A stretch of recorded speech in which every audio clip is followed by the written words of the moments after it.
Hello. If you're in an abusive relationship, there could be some things that you are doing that you're unaware of.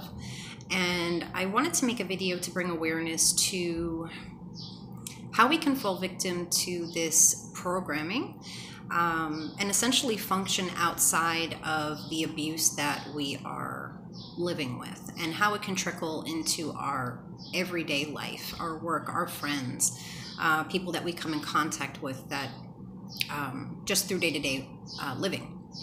So one thing, and this is going to be a short video, hopefully, is that we can be very defensive when we have to explain ourselves in situations. And examples could be work, friends, and so on and so forth. And the reason why that is because we never feel like our explanation is good enough. And people outside of abusive relationships that we're in, they don't really understand why we may act the way we do or feel the way we do.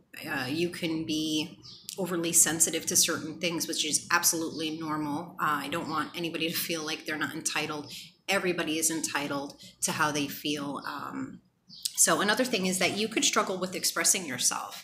And that is because you have a hard time regulating your emotions, because you are under manipulation, emotional abuse, psychological abuse, amongst others as well.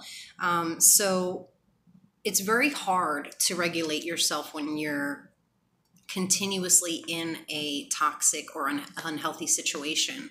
So when that is at the basis of your foundation, and you go out to work or you go out to social events with friends, you don't change. You know, that's still underlying, that's still part of you. Whether or not the person that you are suffering this abuse from is there or not, it's still underlying in you, and it still has its programming into your reactions.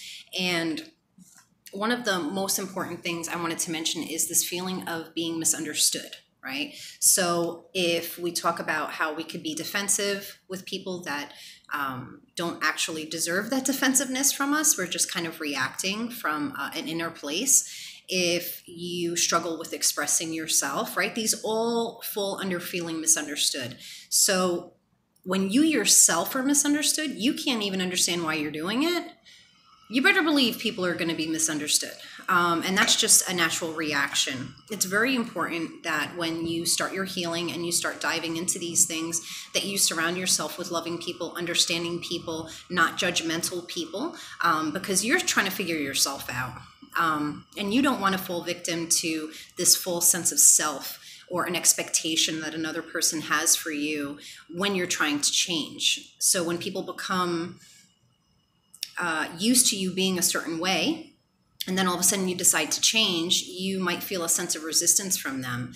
And those are the people that don't have your best interests at heart, because if you're trying to better your life and you're getting a sense of resistance from people, that should be a little red flag, maybe even a yellow flag, that these are people that you have to reevaluate why they're in your life. And back to your boundaries. You know, I just created a video recently about boundaries, and how you have to reevaluate these people that are in your life and set up these boundaries around them, because you have to protect yourself. You have to understand what makes you feel uncomfortable, what makes you feel like a victim, what makes you feel sad, what makes you feel like you can't control yourself. And you have to give yourself that time to heal that, to understand that, dive into that feeling, try to understand where it's stemming from.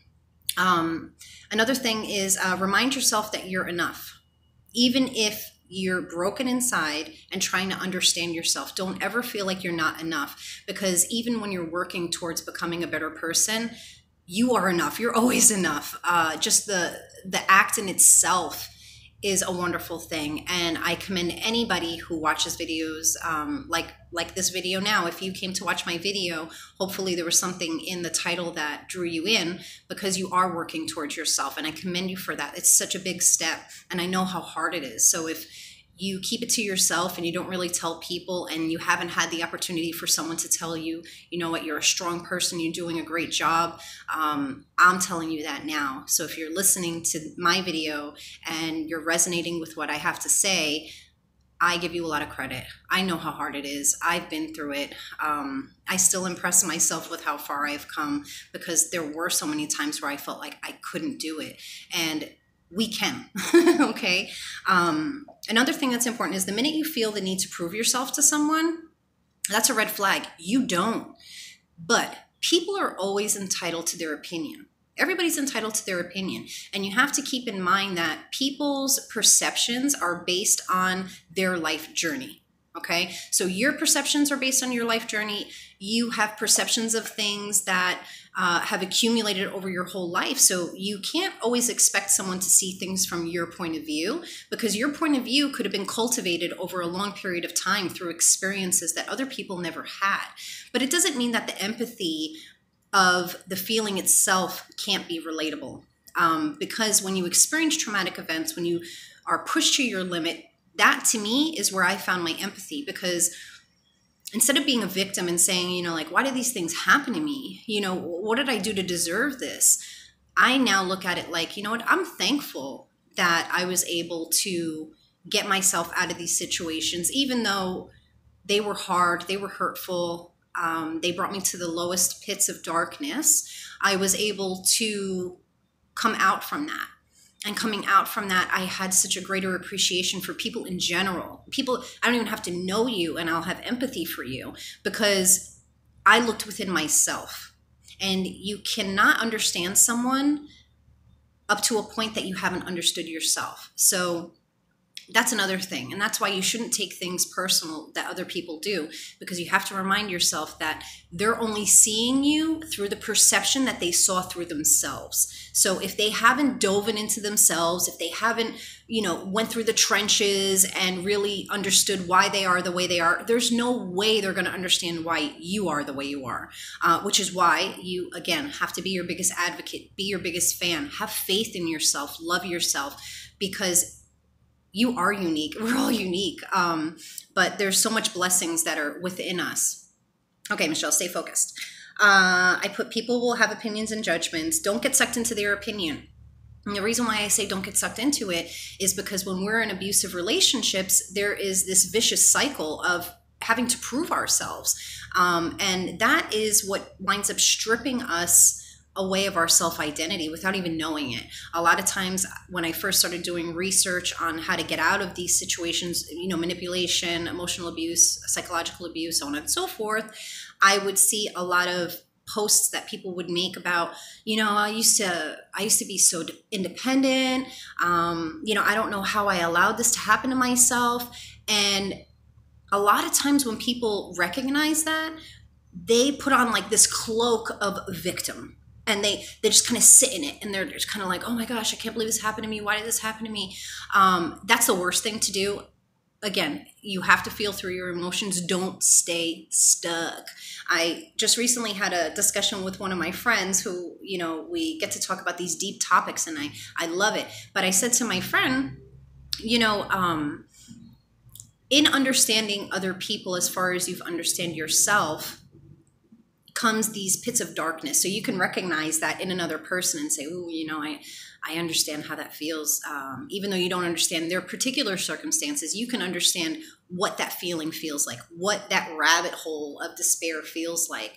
And my friend said to me, yeah, but how do you know when to stop feeling that emotion and pull yourself out? And I thought that was a great question, because we don't know. Right? When we're doing this healing, we're just kind of trying to feel things out. And the way I looked at it was, and my explanation was to him, that when things are uncomfortable, it's supposed to be because we're in a transition. And the uncomfortableness you have to feel through. I get it. But you don't want to stay there, because the minute you stay there, you're accepting it. Things are supposed to be uncomfortable when you're trying to better yourself, because that right there tells you that you're just like on a step. You're going boom, boom, boom. You don't want to feel comfortable, because then that means that you're becoming reliant on whatever's going on around you, and you're kind of just like accepting it like, oh, okay, it is what it is. So definitely don't allow yourself to stay in these sad moments. Feel yourself through it. Understand, where you lie within these feelings, and then work on pulling yourself out and building yourself back up, because you want to look at the lessons learned. Okay. And I wrote, when you feel an unhealthy emotion surface, stop and recognize it. Don't react. Stay quiet. Retrain your body. Let it know that you are no longer reacting. Because when we try to break these habits, we have to reprogram ourselves. It's like reparenting ourselves. And I can personally relate to that. I've seen the growth within myself tremendously just from getting myself out of the situation in life in general. So if I'm in an uncomfortable situation, I'll use work because I don't have much of a social life. So, I get most of my social interactions through work. But if something at work happens where I feel this unhealthy emotion surface, I will immediately stop and ask myself, whoa, what am I feeling right now? Is this anger? Is it sadness, defensiveness? The list can go on of words that we can feel that make us feel uncomfortable, unsafe. And then I would not react.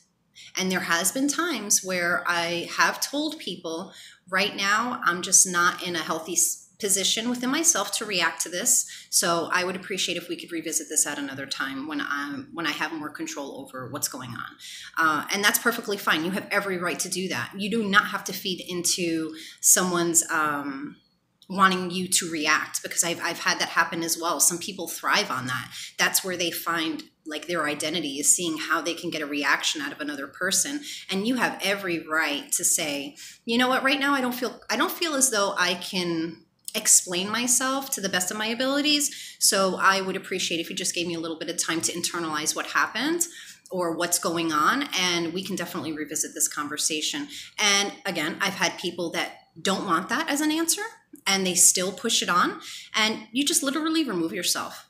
And you're going to start realizing that you've gained a lot of power by doing that. That's how you start getting your self-worth back. That's how you start setting up your boundaries. That's how you start establishing your boundaries, and you start building yourself, because now you realize, wow, I really can control what's happening around me. Okay, so I'm going to end my video now. I hope that something I said resonated with you. I hope that you can relate. I hope that my life experiences can bring light and shed some insight to other people as to how these things can affect us in our day-to-day life, and how important it is for us to change these things, because they can kind of program us to behave like a robot.